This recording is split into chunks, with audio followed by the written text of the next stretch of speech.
በጌታ እንዳታሳልፉት። እንደዚህ ለምኛችሁ አላቅም፣ ግን ደግሞ ክርስቲያን እስከሆናችሁ ድረስ እባካችሁ ክርስቲያን ለሆነ ጓደኛችሁ ሼር አድርጉለት። 30 ጊዜ ኮፒ ሊንክ አድርጉት ይሄንን ቪዲዮ።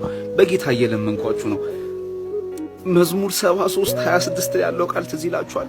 ዳዊት እንደዚህ አለ፣ ስጋዬና ልቤ ሊደክሙ ይችላሉ፣ እግዚአብሔር ግን የልቤ ብርታት የዘላለም እድል ፈንታዬ ነው አለ።